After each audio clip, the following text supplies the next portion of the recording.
సచివాలయం ప్రాంగణంలో తెలంగాణ తల్లి విగ్రహావిష్కరణ పనులు తుది దశకు చేరుకున్నాయి. హైదరాబాద్ పెద్దంబరపేట వద్ద తయారు చేస్తున్న విగ్రహాన్ని సచివాలయం వద్దకు అధికారులు తరలించారు. ఈ నెల 9న ముఖ్యమంత్రి రేవంత్ రెడ్డి ఈ విగ్రహాన్ని ఆవిష్కరించనున్నారు. సుమారు 1,00,000 మంది మహిళల సమక్షంలో ఆవిష్కరణోత్సవం జరగనున్నట్లు ప్రకటించారు.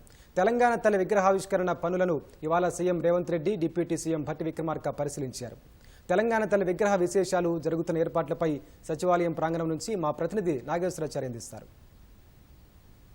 తెలంగాణ తల్లి విగ్రహ ఆవిష్కరణ పనులు తుది దశకు చేరుకున్నాయి. సచివాలయంలో తెలంగాణ తల్లి విగ్రహాన్ని ఈ నెల 9వ తేదీన ఆవిష్కరించనున్నారు. ఇప్పటికే దీనికి సంబంధించిన పనులు గత కొన్ని రోజులుగా జరుగుతున్నాయి. దానికి సమయం ఆసన్నం కావడంతో పనులు మరింత వేగమయ్యాయి. ఇప్పటికే తెలంగాణ తల్లి విగ్రహాన్ని పెద్దంబర్పేట సమీపంలోని కోహెడ వద్ద ఈశ్వరాచారి అనే శిల్పి దీన్ని తయారు చేశారు. సుమారు 20 అడుగుల ఎత్తున ఉన్నటువంటి కాంస్య విగ్రహాన్ని ఇప్పటికే సిద్ధం చేశారు. తెల్లవారుజామున సమయంలో సచివాలయం ప్రాంగణంలోకి ఆ విగ్రహాన్ని తరలించారు. ఆ విగ్రహం ఎలా ఉండబోతుంది అనేది మాత్రం సస్పెన్స్ కొనసాగుతోంది. గతంలో ఉన్నటువంటి తెలంగాణ తల్లి విగ్రహానికి ఆ రూపానికి భిన్నంగా ఉంటుందని పలు సందర్భాల్లో ముఖ్యమంత్రి రేవంత్ రెడ్డి ప్రకటించారు. తెలంగాణ పల్లెల్లో ఉండే ఒక సగటు మహిళ ఏ విధంగా ఉంటుందో, ఒక కుటుంబ భారాన్ని భరిస్తూ ఆ భారాన్ని మోస్తూ ఎలాంటి స్వరూపం ఉంటుందో ఆ విధంగా ఉంటుందని మాత్రం కొంత సూచన ఇచ్చారు. అయితే పూర్తి స్థాయి స్వరూపం ఏ విధంగా ఉంటుందనేది మాత్రం ఇప్పటికీ సస్పెన్స్ గానే కొనసాగుతుంది.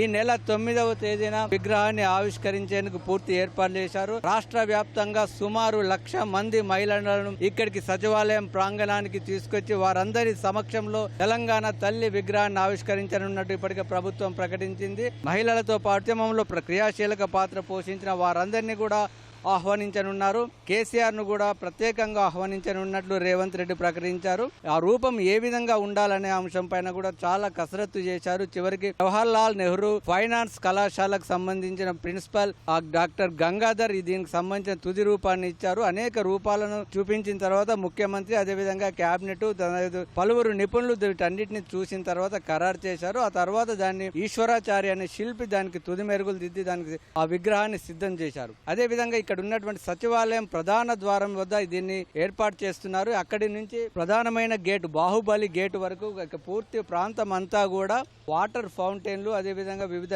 ఆకృతుల రూపంలో నమూనాలు కూడా తయారు చేస్తున్నారు. ఇదంతా కూడా ఒక కేవలం విగ్రహంతో పెట్టడమే కాకుండా విగ్రహం చుట్టుపక్కల వాటర్ ఫౌంటైన్లు, అదేవిధంగా పార్కు, పచ్చదనం, ఇదంతా కూడా ఒక ప్రాంతాన్ని అంతా కూడా ఒక ప్రత్యేక జోన్ గా దీన్ని ఏర్పాటు చేయనున్నారు. అదేవిధంగా దీనికి సంబంధించి ఇప్పటికీ అంటే R&B ఆధ్వర్యంలో ఈ పనులన్నీ కూడా జరుగుతున్నాయి. ప్రధానంగా తూర్పు ద్వారాన ఉన్నటువంటి బాహుబలి గేట్ గా దీన్ని పేర్కొన్నారు. ఈ గేటును పూర్తిగా మూసివేశారు. ఎందుకంటే గేటు ముందే ఈ తెలంగాణ తల్లి విగ్రహం ఉంది కాబట్టి గతంలో ఉన్నటువంటి గేటును పూర్తిగా మూసివేశారు. ఆ గేటు ముందు ఒక రోడ్డును కూడా నిర్మిస్తున్నారు. ఇప్పటికే ఇటువంటి సౌత్ ఈస్ట్, నార్త్ ఈస్ట్ 2 గేట్లను కలుపుతూ ఒక రోడ్డు కూడా వేస్తున్నారు.